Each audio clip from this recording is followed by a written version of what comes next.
Make life yummy with food for your mind and tummy. Lady Yum Yum. Hi, welcome to the Lady Yum Yum Show. Today I'm going to make one of my favorite sandwiches. I recently made these for the crew of a music video that was shot nearby, and they were a big hit, so I decided to share it with you. First thing we have to do is roast a red pepper. Now you can buy these already roasted in a jar. That works too.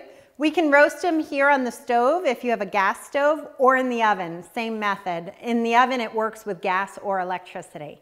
Let's get started. So I have my gas set to medium high, and I'll just put a cleaned red pepper right on the burner. Then I'll get my tongs out. And all you do is let this char. You want it nice and black and cooked all the way through. So we're just going to flip this and char all the sides. So I have these tongs to do this. You could use a fork. Just be careful, it gets pretty hot. And sometimes steam escapes, so you don't want to burn your hands with the steam. You can see it's nicely charred. I'm going to put it in this bowl and cover the bowl with saran wrap, and it will cook as it steams in its own juices. It'll come out really yummy. And there's our first. One more thing, make sure you turn on your fan in your kitchen before you do this. Hopefully I'll get it off in a second here. Now the only other thing we need to prepare is some balsamic vinegar reduction or syrup. So I'm just going to pour about 2 tablespoons of balsamic vinegar into a frying pan. And I have this little teeny one, which is perfect for this kind of stuff. These 2 tablespoons will reduce down to a couple teaspoons, which is all I really need for the sandwiches. Okay, that's all the cooking we need to do. The rest is just assembling the sandwich. So it's pretty quick and easy to do. So I found this really nice kind of a ciabatta roll at the grocery store. You can use a sub roll. I like these kind of harder breads, work the best, I think. And I'm just going to cut this in half. I'm not going to go all the way through. I'm going to leave it connected on that one edge, the bottom edge. So open it up like that. So this is pretty soft inside, even though it has that nice crusty outside that works. And I usually take a little of the bread out of the center so I have more room for the vegetables I'm going to put in here. And I just use that bread for breadcrumbs. There we go, that's all the prep on the bread. And now I line both sides with some kind of green. When basil's in season, I use some basil along with my greens. Right now I'm just using a spring mix. You could use spinach, arugula, whatever kind of green you like. The only one I wouldn't use is iceberg lettuce. That wouldn't be very good. It's too much water content. Looks like our vinegar is almost done. You're looking for a nice syrupy consistency.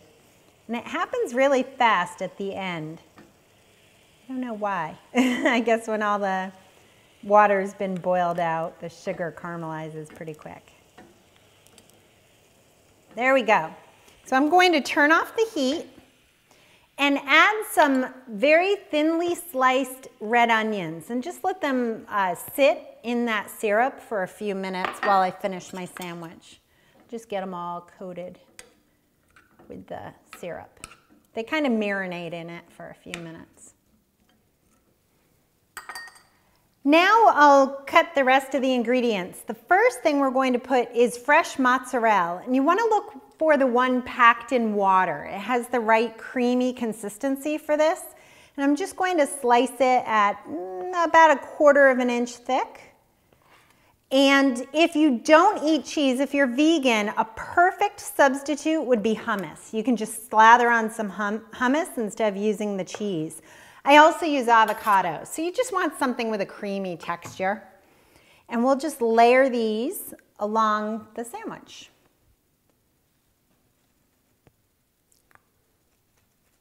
And so you can use as many slices you want. 4 usually works pretty well.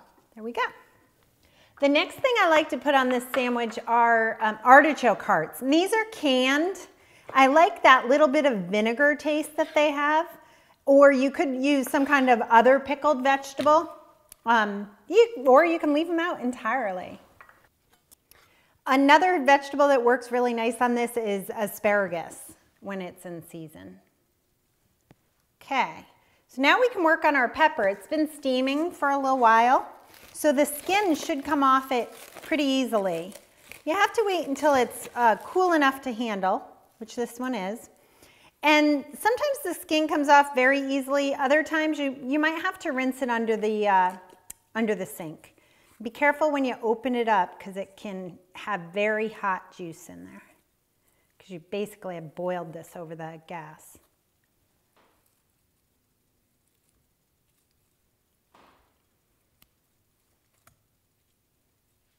So I've rinsed my peppers and I'm just going to give them a little pat so there's not a lot of water on them. And I'll just break them in half and lie them on my sandwich. There we go.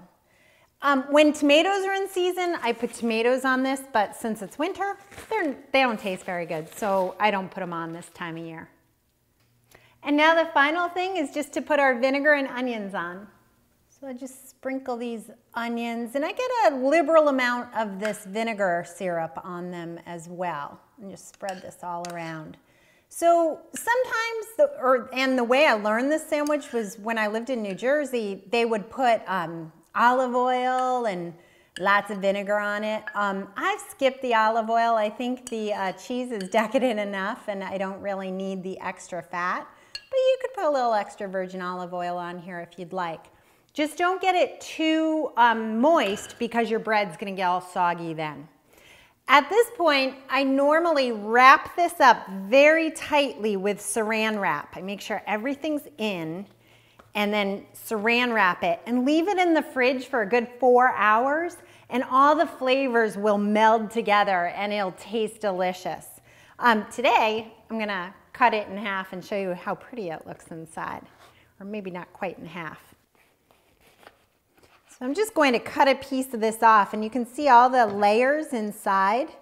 And again, leaving it for a while makes it best, but it'll be delicious this way too. Now I get to try it. Not the neatest sandwich, but it tastes great. The bitterness of the greens and the sweetness from the vinegar and the creaminess from the cheese, this just all goes together to make the perfect sandwich. So the crew of the music video said they really enjoyed these. Check out Tyler Stenson's music video of This Too Shall Pass. It's awesome, it's beautiful, it's so heartfelt. I just can't say enough about it. And actually, the guy over there who produces my show is actually a film producer who did this video. So I hope you check it out. It's awesome. Look for the link below. See you next time.